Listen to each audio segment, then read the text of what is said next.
Descansando en Dios. Mateo capítulo 13, versículo 31.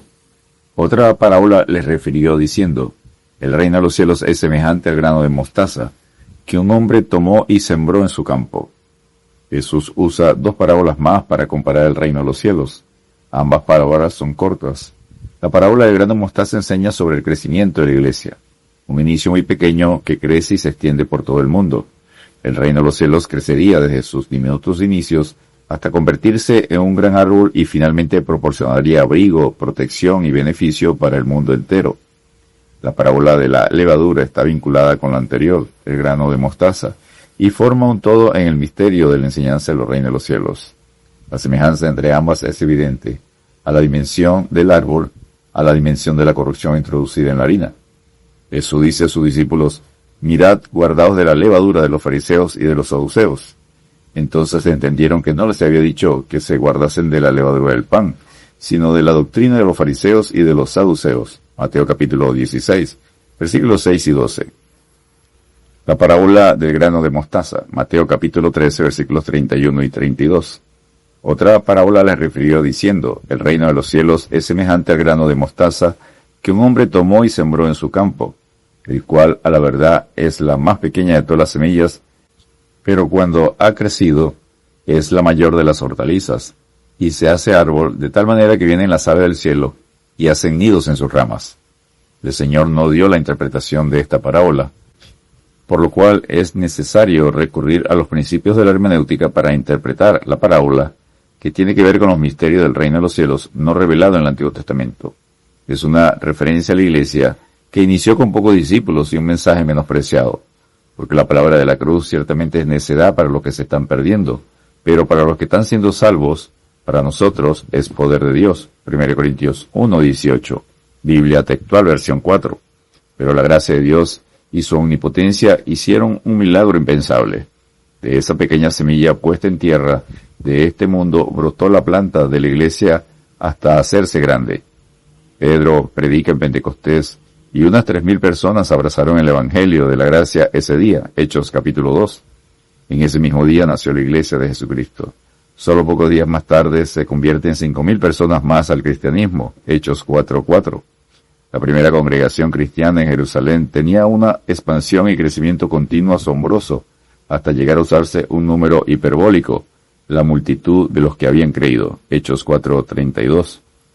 Pablo en su testimonio afirma: con potencia de señales y prodigios en el poder del Espíritu de Dios, de manera que desde Jerusalén y por los alrededores hasta Ilírico, todo lo llenado del Evangelio de Cristo. Romanos 15, versículo 19. Por lo cual la enseñanza principal de la parábola es el gigantismo de la hortaliza que salió de la pequeña semilla. Siguiendo la parábola, leemos que se hizo un árbol tan grande que permitió a las aves del cielo cobijarse bajo sus ramas y anidar en ella. En el contexto de las parábolas, las aves del cielo tienen la misma interpretación, que son el maligno y sus seguidores, o los hijos del maligno. Mateo 13, versículo 19. 3 cosas producen las aves cuando están en un árbol: ruido, basura y deterioran el fruto del árbol. Las aves que introduce Satanás en la iglesia con sus métodos, estrategias y falsa doctrina producen ruido quitando la paz del creyente. Parte de su basura espiritual es la murmuración, el chisme, la detracción contra los miembros de la iglesia. Santiago capítulo 3, versículos 6, 9 y 10. Estas aves del cielo, que son aparentes cristianos, no producen fruto, sino que dañan y destruyen el fruto.